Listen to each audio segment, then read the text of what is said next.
Back to throw here. Escaping the pressure right. Now he'll let this one go deep. It's caught inside the 25. And he'll get this one down near the 20. Timeout here as they stop it with 11 seconds remaining in this first half. The Saints put up 29 points a game last year, second only to the Falcons, and they're in range to get some points on this drive as well. First and 10. Back to throw. And the tight end has it. It's Fleener. Now a timeout taken. Perhaps a chance for one more quick play and then another timeout if they hurry. We'll see.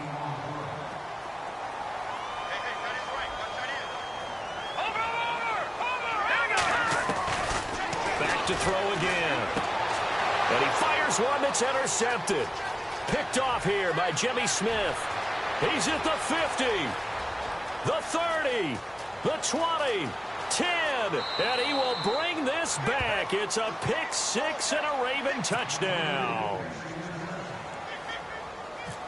You think you're going into halftime with a good-sized lead, not so fast. That pick six really changes the complexion, probably also changes the halftime speech. No doubt about it. Instead of going in relaxed, you're probably a little more uptight right now, probably a little bit angry. Let's see if they can get their focus back.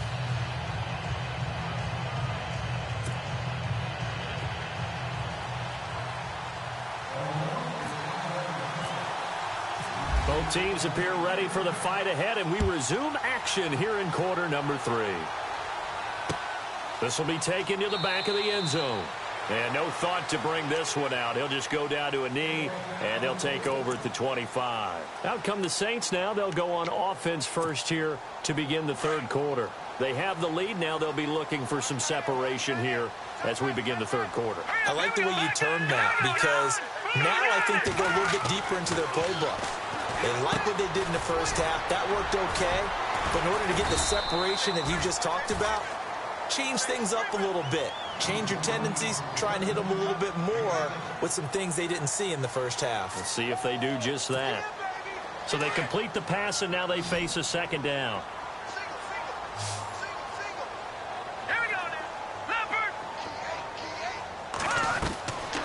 Out of the gun. They'll look to throw. Dancing to his left. And shedding through the tackle. 5 yards on the scramble, and that's enough to pick up the first. That was an excellent job of recognizing the situation. His first read wasn't there. Heck, his second read wasn't there. But he bought himself a little extra time scrambling out of the pocket, got to the sticks, and picked up the first down. On first down, he'll drop to throw. Flushed out right. And he slides to avoid the hit. Nothing open downfield. He keeps it himself for 11 and a first down. Partner, he was going through his progressions. Not there, not there. After about the third one, he decided he better pull it down and run for it. And he slides down and avoids the hit for good measure. Now a first down carry. It's Kamara. Takes to midfield, but no further. Just a yard there. Sometimes with the running game, you've just got to stick with it. Look, it's the third quarter, no time to panic. But that also doesn't mean you just do it the same way you've been doing it the entire ball game. Maybe change up some blocking assignments or run a few different plays, but stay with the overall essence of the running game. From the midfield stripe, they'll look to throw. Buying time to his left. And he'll avoid the tackle there with a slide. Man, defensively, that hurts. They got him out of his rhythm. They had him hemmed in, but somehow he was able to tuck it away and get away for a gain.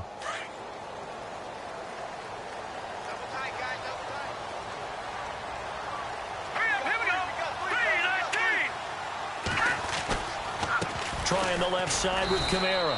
And he is met at the line of scrimmage, and he goes down right there. Call it no gain on the play, and it'll be second down. So nothing there. I don't know that that's all in the back, though. You got to look at blocking there, don't you? I would agree with that totally. At some point, they have to win at the point of attack. Instead, it was the defense getting it done again and holding them to no gain. The target that time, Michael Thomas. And now it's third down. And there we saw rolling right out of the pocket. Maybe his momentum taking him toward that sideline led him a little too far. Yeah, that is difficult, isn't it? Plus, you're closing down your space, right? You're shortening the field for your receivers. And their inclination is to go towards the sidelines as fast as the quarterback is as well. Hard for them to throttle down to leave themselves with enough room to stay in bounds and catch the ball. So they decline it as that will bring up fourth. And I know that yardage and field position are keys to any game played, but you've got to consider downs when you're talking about penalties, and they wisely did not take that one and made it fourth down. So now on comes the field goal unit, and wow, this is no ordinary try here. This will be from 56 yards out. And that will line up just short. He had it on line. It ran out of gas at the end, and this score will stay right where it is. A good effort there from distance, but he might have needed a little more help from the air conditioning behind him on that one. It probably would have helped. This is awfully close to getting there. It was right on target, but it winds up being just a little bit short. And nothing doing. He's immediately taken down at the line of scrimmage. No gain on the play. It'll be second down. Looked like he was trying to bounce it outside, but no success. Yeah, sometimes you got to just figure out where you're going to go, and sometimes you just have to take it to another spot. And trying to get it outside, the defensive pursuit was there and just ran him down.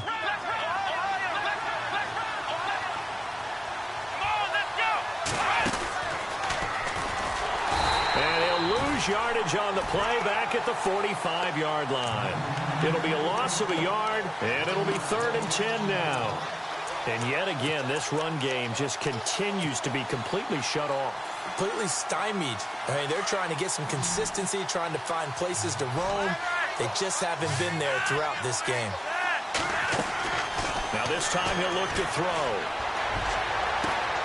And he's got his man. That's Macklin.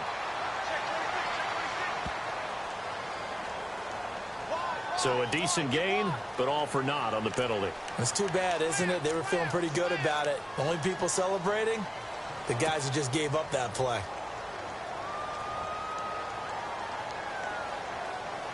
The Ravens on 3rd down. A pretty woeful 0 for 5 thus far. This will be 3rd and a mile.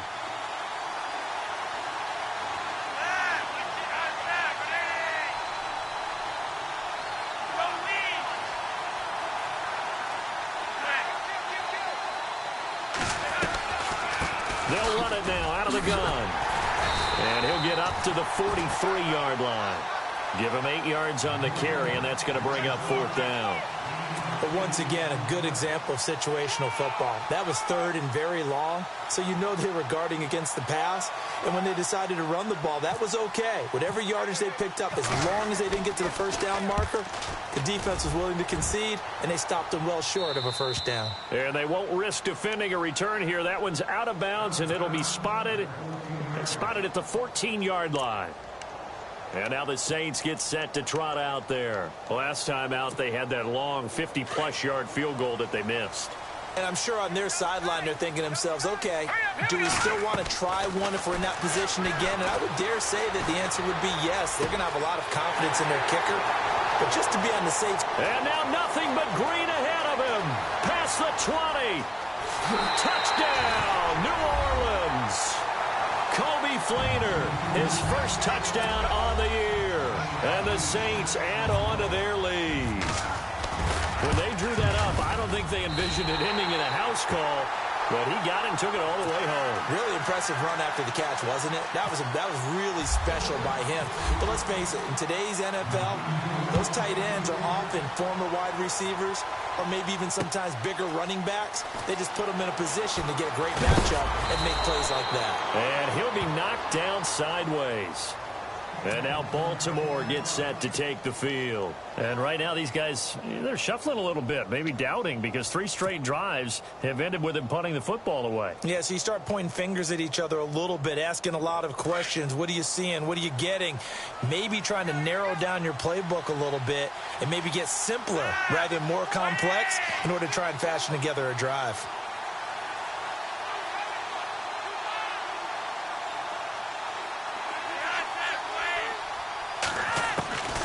First and 10 here for Flacco. Drops it underneath for Collins. And he's going to get this one across the 30-yard line. They get 14 on that one. That's good for a Baltimore first down. So many times you hear today's NFL described as a space game. Get your best players into space with the football in their hands. That's why sometimes you just swing it out to your runner, get him out in the flat, and let him have a chance to make people miss an open field. Macklin, the man in motion right.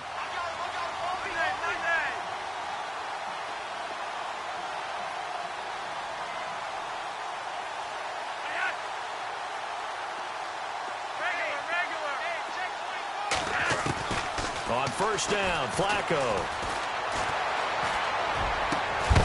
And it pops free. The collision there jarred the ball loose and brings up second down. That would have been a great catch, but it's real difficult to hold on to it because it was contested all the way. Would have been a great play if he'd been able to haul that one in. Second down now after the incompletion.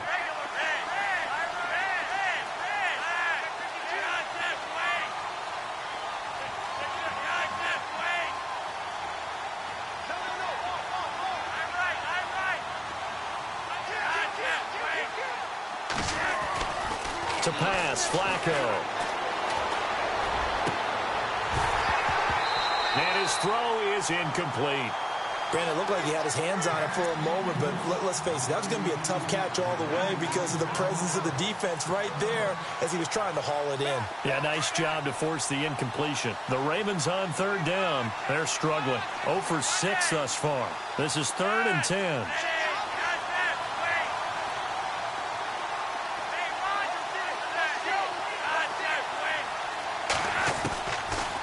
Again, it's Flacco to throw.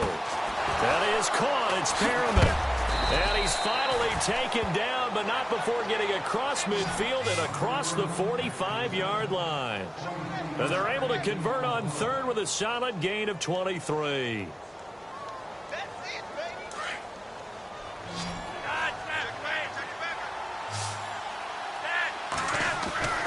They go pass again with Flacco. And it's grabbed by Crockett Gilmore. And he'll go down here at the 35-yard line. A good pickup there. 8 yards on the first down completion. Seeing that play and understanding just how tough it is to cover tight ends, especially the ones running around the NFL nowadays, makes me glad I didn't make it in that league. I would have had a really difficult time. But now you get to sit up here with me. Yeah, and that's fun, isn't it? And what a really nice game right there on first down for them. Brings up a nice second down for him. And he gets it down to the 32. 3 yards there, good enough to keep the drive moving.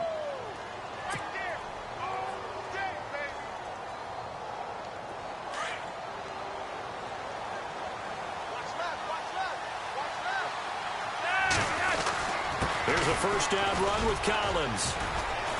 Works his way inside the 30 on a pickup of 4. Well, they're hoping that the second half is better for him than the first half. They've got to find a way to get him going. He's a big part of their offense.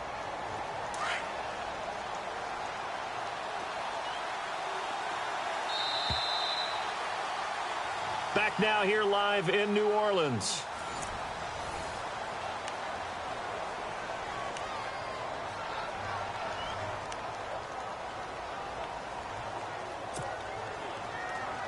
Six yards to go here on second down.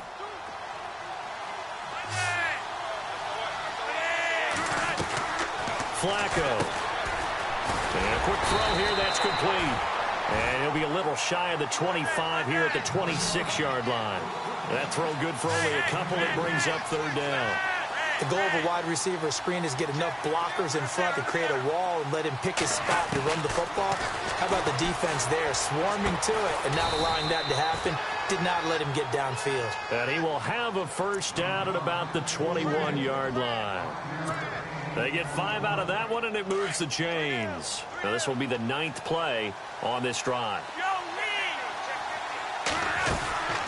This is Collins on the handoff. He'll get it inside the red zone, but only for a couple down to the 19. This is what happens sometimes when you abandon the running game. It's hard to get back to it because once guys get out of that mentality of firing out and hitting people, hard to get them started again occasionally. And a really long drive here, and it goes on and on.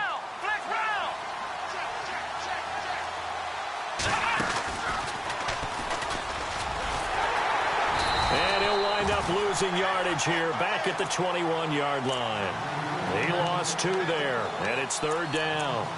Oh, partner, that play brought back memories. Watching them string it out, letting the runner get all the way to the sideline area, but not letting him get out of bounds. They formed that picket fence and didn't allow him through. Not only that, got him for a loss as well here. And one of the reasons they lead in the 4th quarter, plays like that. Yeah, it took a little more time off the clock, making him do it that way, didn't they? They're able to convert on 3rd down, and that sets up a 1st and goal. Now, correct me if I'm wrong. You're down 2 scores. I don't think you need to rush just yet, but you can't take your time either. Yeah, even if you don't want to commit to full 2-minute offense, you have to up the tempo, up the urgency. Maybe you're starting to call 2 plays in a huddle each time you snap the ball. Stepping up, he's going to keep it. No gain there as he kept it himself at 2nd down. You can do one of 2 things after a penalty. You can hang your head, or you can get mad and redouble your efforts. And I think we just saw the latter there as they stopped him for no gain.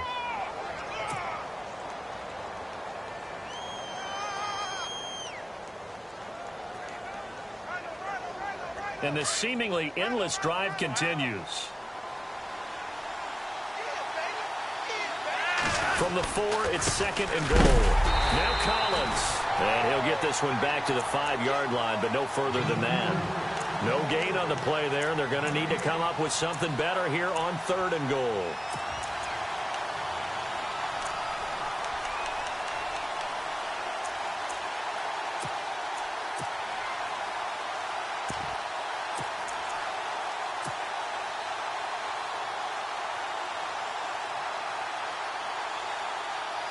They gotta have 6 here. It's 3rd and goal. They'll come out in the pistol. 3rd and goal from the 5. Maybe a little play action situation coming up. And he is going to be knocked flat on his back. Oh, a big hit. No gain on the play that time. So a big stop, and it's going to leave him with a 4th and goal. And Tucker's kick right there. It's good. And high fives for that one as that drive ends in 3.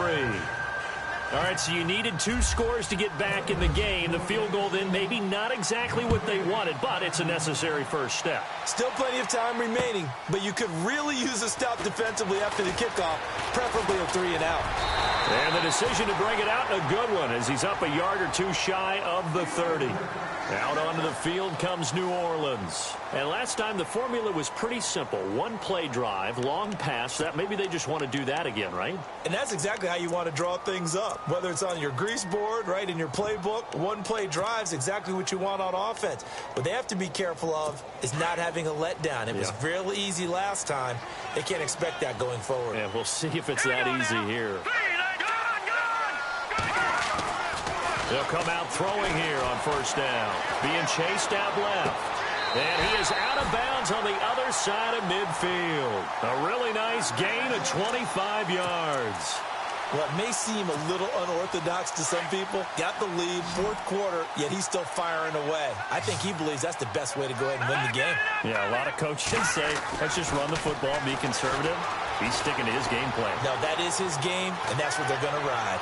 Able to get away. That's why you keep the legs churning. A loss of a full 3 yards, and now it's 2nd down.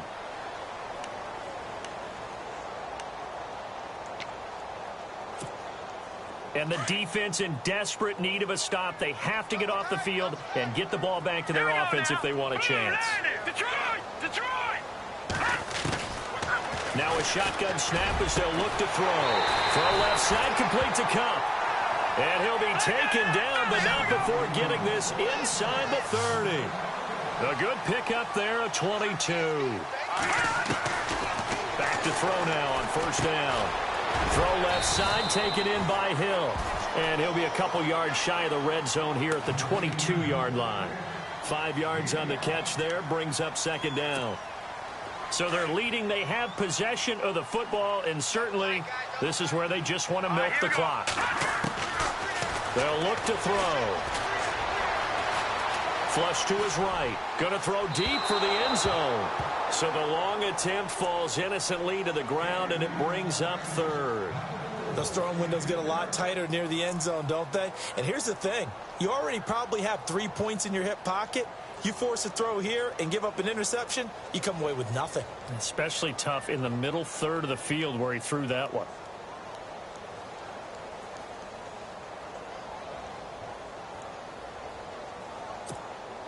One of the bigger plays in the game thus far. The crowd getting into it as we come up on a big third down. Here we go now.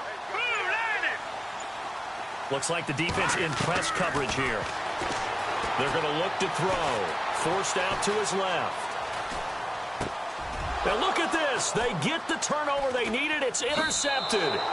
Picked off by Terrell Suggs. Well, when he feels the pressure, naturally he likes going to his left, as most left-handed quarterbacks do. But this time he tries to let this go on the run, and it's going to wind up getting intercepted. So this offense really needs to make something happen here late in the fourth with the football. They get the pick. Now what can Flacco do on first down? And he's got his man on the out route. And he'll get this up to the 34-yard line. 12 yards to pick up there. Good for a Raven first. Time for a break. We'll come back for the electrifying conclusion after this.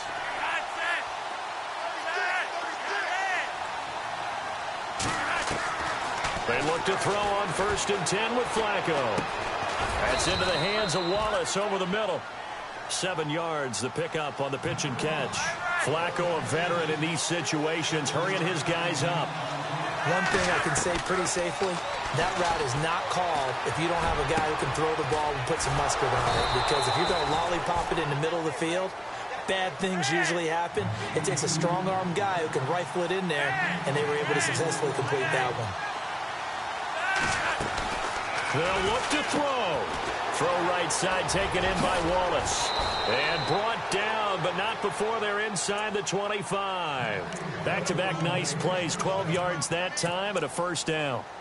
I like watching the wide receiver screen because it's a real teamwork play. Because guess what? The guy catching the ball, he'll get all the credit. But how about the people up to block in front of him? Either fellow receivers or offensive linemen. That makes that play a really nice timing play. And he can't get a throw off. He's taken down. What a huge play at this point in the game. Now the Ravens going to use one of their timeouts as they'll get it with just a shade under a minute to go in the game.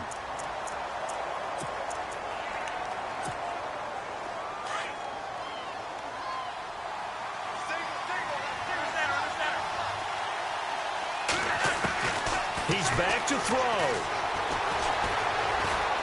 Eluding the pressure right.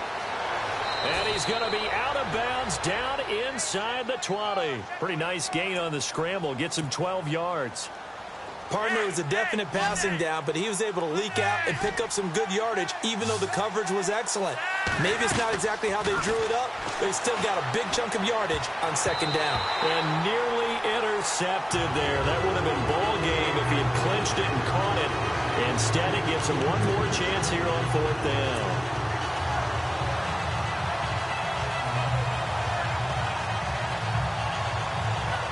Down 7, and they've got to go for it here on 4th down.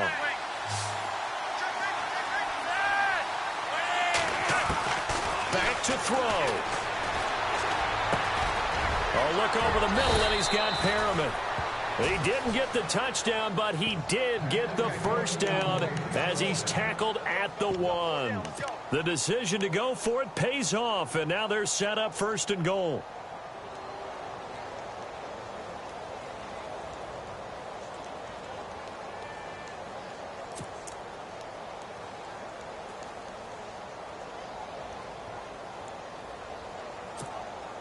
So now it's 1st and goal. They come out with 1 back and 3 tight ends. And Flacco keeps it himself. And he'll get in. Touchdown, Baltimore. Joe Flacco with 8 seconds remaining. And the Ravens are an extra point away from tying the football game. And he has got it. So barring something crazy on the kickoff, we're looking at an extra period to decide this one.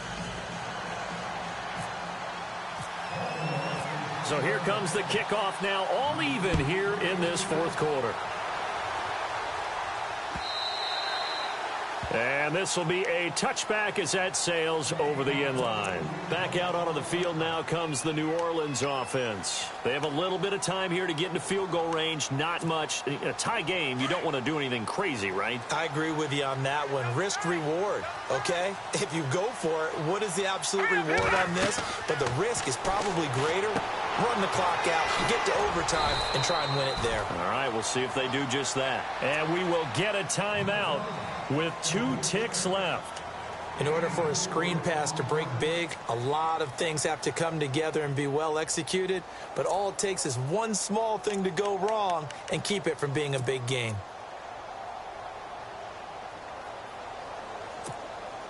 Completed pass play. Now let's see if they go back to the air or to the ground.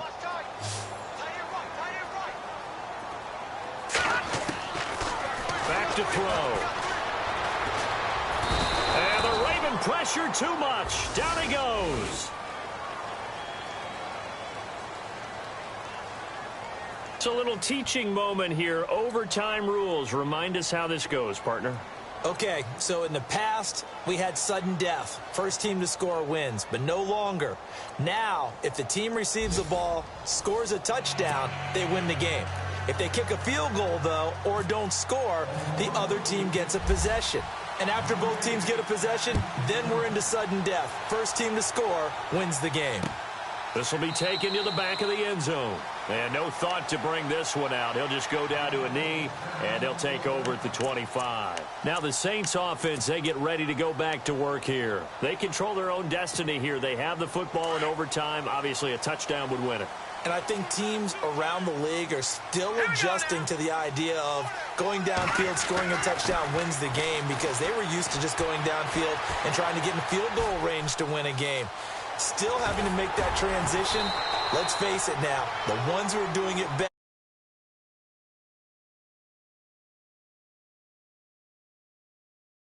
As we said, they control their own destiny now. Now a first throw here in overtime. Out to the flat. That's complete to his running back. Stop shy of the 45. Showed off a nice little move on the play, though. It'll be a gain of 6, and that'll bring up second down. And a nice gain and a broken tackle along the way, and really we shouldn't be surprised, should we? That's what runners do, especially the best ones. They break tackles and gain extra yardage. Now they'll throw here out of the gun. Escaping the pressure right. Oh, and it's intercepted. Picked off here by Jimmy Smith. And he'll take it across midfield and down to the 48-yard line. A costly mistake here in OT. And you know what they say, when you throw an interception like that in overtime, you don't usually get a chance to throw a second one. I mean, I'm not sure the analytics on it. Let's ask Marvin, our statistician, to ring that down for us. That's typically how coaches and teams feel about it. If you throw one, you likely cost yourself the game. And he'll get this down only to about the 46. Give him a couple on the carry there, 2nd and 8. Well, if the coaching staff's doing a good job upstairs, they'll file away what they just saw from the defense right there. They sold out to stop that running play. I'd say keep that in mind. They want to try that again. Go play action, hit them over the top. Passing play, Flacco. And he will find his man on the outside. 10 yards there, good enough for a Raven first down. And you definitely could make the case we might not even be in overtime had he not thrown 3 interceptions in regulation. But looking better here so far in OT. Yeah, and when you think about what a coach is thinking at that point, because normally you've thrown 3 picks during the game, you might craft your play calling to be a little more careful. Not in this case. The green light still on for him. And he'll snag about 5 yards down to the 32. Now it appears we've got an injured Raven down there on the field. Well, he gets attended to. We'll step aside.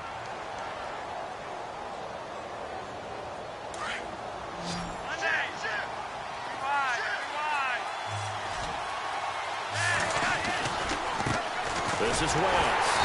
And he'll lose yardage. Brought down at the 32. He'll wind up losing a yard on the play, and that'll make it 3rd down. Every year I go to the combine and marvel at the speeds that linebackers are running nowadays. They run like DBs. And let's face it, they know how to finish plays too. Eyes up, head up, run right through them.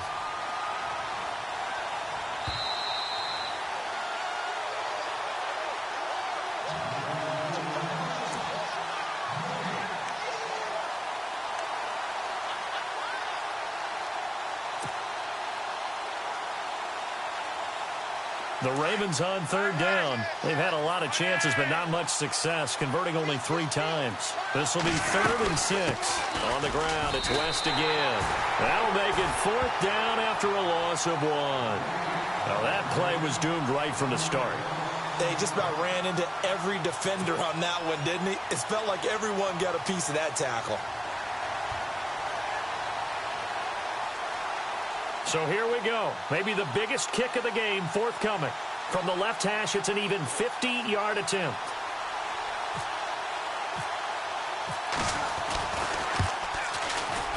And he got it.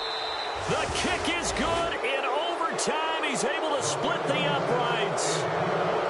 We were just treated to an with a long field goal. Everybody, including us, on the edge of their seats. Quite a game. And it's rare that you get a game into overtime, that it doesn't turn out to be a dandy, right? That's what we